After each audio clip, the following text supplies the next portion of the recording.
Get off to a 3-0 start, and watching the video, there was a lot of positives. I thought our tempo was better. That's something that we've been stressing, and felt like we did a better job there. Really, like we said after the game, liked our balance. Close to 300 yards rushing and passing. That was really good. Also, 15 explosive plays was a big positive. I think that was the most we've had since Syracuse 2016, so that was great to see the big plays that are back, and really able to spread the ball around. I felt like we did a better job on third down than in our previous two games, and felt like we protected the quarterback in the pocket for the most part. And biggest negatives were the turnovers. Disappointed in that.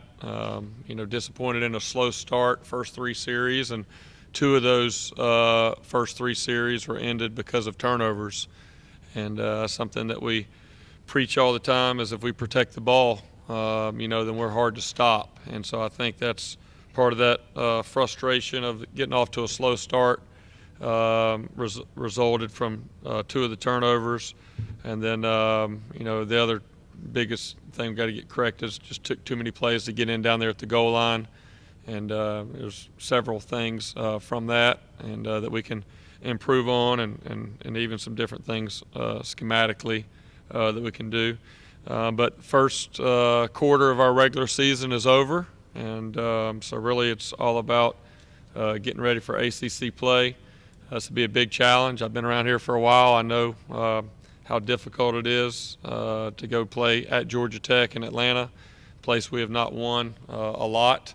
And so it'll be a good challenge for our guys. I know they have a new defensive coordinator, Nate Woody, came over from App State. We played him in 2015 here. Very similar scheme schematically to Georgia Southern last week, where their coach, Scott Sloan, came from App State as well. They do return three of their four up front on defensive line. They got some new guys on the back end, but I think they're athletic and they move around really well. And I know one thing statistically, they held Pitt to right about 335 yards, and Pitt only had 54 plays. And so that's one thing when you play Georgia Tech, you got to make your drives count because you may be limited with what they do on offense. But I know our guys will be excited starting ACC play. Getting ready for that. Our next goal is to win the division, and that starts here Saturday at Georgia Tech. Jeff, the tight ends got into the game quite prevalent with 5 catches on Saturday. It seemed you were attacking the seam a little bit more with your wide receivers. Is there something that you're seeing in Trevor and Kelly's play that's giving you more guys more confidence to attack that part of the field? It definitely was great to be able to attack the middle of the field. I think last week it had more to do with the scheme that they were playing. Most people that play us have a safety in the middle of the field because they're trying to get extra run fitters around the box. And, they chose to play more of a split safety where they're playing cover 2 to the boundary and cover 4 to the field, and leaving some windows and pockets there. So it was good to be able to hit. I think the tight ends catching the ball did a good job, and quarterbacks did a good job finding those guys. And then obviously we hit some receivers over the middle as well. And, just like you want to be balanced in run and pass, when you're throwing the ball, you want to be able to attack all the areas of the field. And really, it's kind of what are they going to give you? And whatever they give you, you need to be able to execute. And that may change game to game. That can change within the game. But that was definitely good to see. Amari has looked great in the punt return game so far. We know how explosive Kendrick can be. Would you like to work DK into the punt return game at some point, or do you just keep riding Amari? Yeah, I think DK is kind of where Amari was last year, where Ray was kind of the guy, and Amari's kind of in the wings learning and figuring it all out. I think that's I have no doubt that DK, if he continues to work on it, will be an excellent guy back there in punt return. He just hasn't got it. But, at the same time, you got to remember this is Amari's first year as the starting punt returner. So this early in the year, we're really wanting him to get as many reps, and he's done a good job so far with the opportunities that he's been given. But there's no doubt as the year goes on, we'd love to to get DK some reps back there because he's dynamic with the ball in his hands as well. Do you think the first team offensive line got the message? Yeah, I mean, I think we also got to remember that we rushed for over 300 yards. But, as coaches, you want everything right. We want to be our best. And just like other positions, I had, sometimes it's more glaring when you're down there first and goal at the 2. There's a lot of eyes on those guys.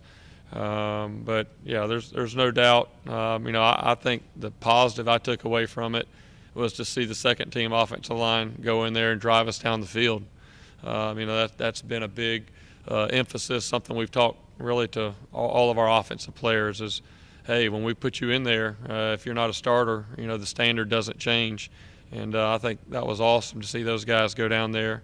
And I know our starters have a lot of pride. They'll come in and see the things that they need to get corrected.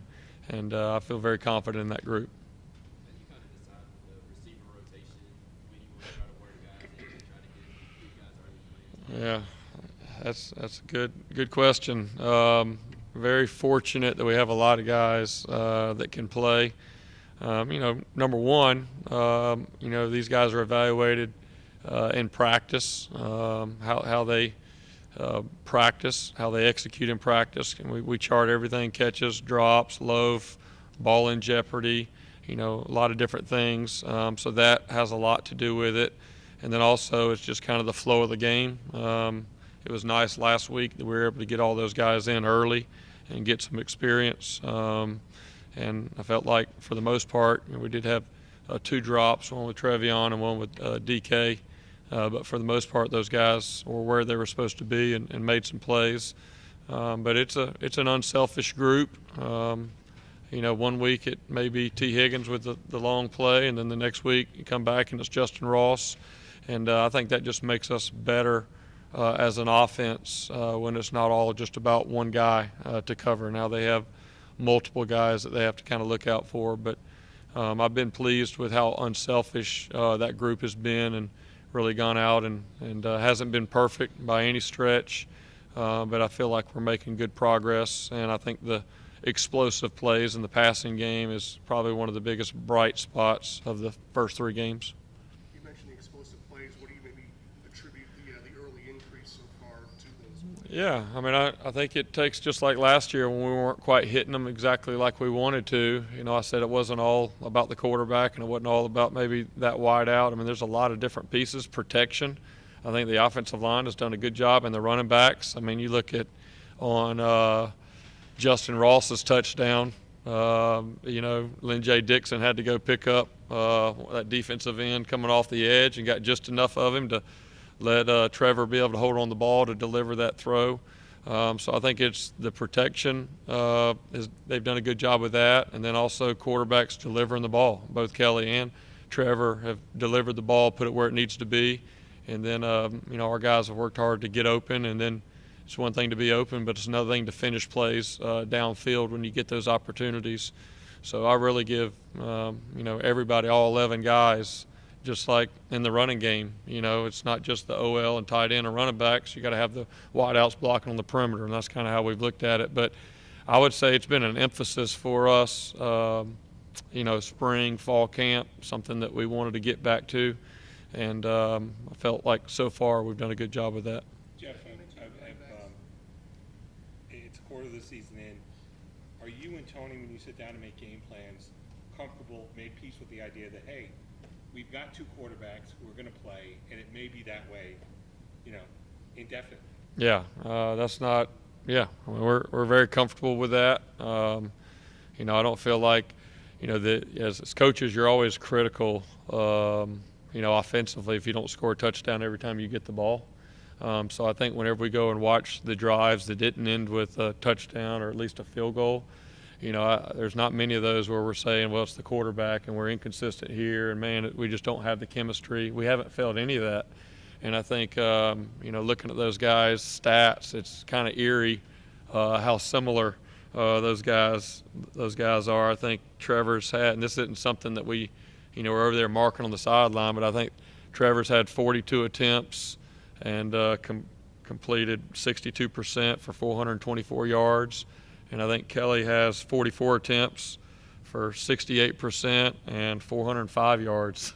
So I mean they're off right there by about 19 yards after 3 games. So for us, we look at it as an advantage. But as far as play calling and putting together game plans, even though people may say there's a huge difference, they are similar in what we're asking them to do and going out and executing it. And so right now we're good going with the way that we've been going. If something changes, then we'll adjust to that. But I look at it as a positive. And if just like Kelly went down, it looks like he's going to be fine. But I mean, if it had been something where he was going to be out for a while, at least you're not telling the second quarterback who hasn't taken many reps all year, all right, let's go, the season's yours. You got 2 guys ready, and I think we have that just about at every position offensively. So we like where we are right now with that. Jeff, you mentioned the running game and the success it's having, and you also mentioned the block of the wide receivers on the perimeter. What about downfield blocking by wide receivers? It seems like a lot of emphasis has went on there, and it seems like it's starting to pay off with some of those big runs being keyed by those guys downfield. Yeah, I mean that's something that we talk about a lot as being a complete player, complete wideout, not just when the ball's thrown to you, but what are you doing away from the ball. And really a lot of it has to do with effort, being in position. And that's not, blocking is about 90% effort and about 10% technique. It's really desire and want to, and it's something that we're coaching all the time. I felt like we did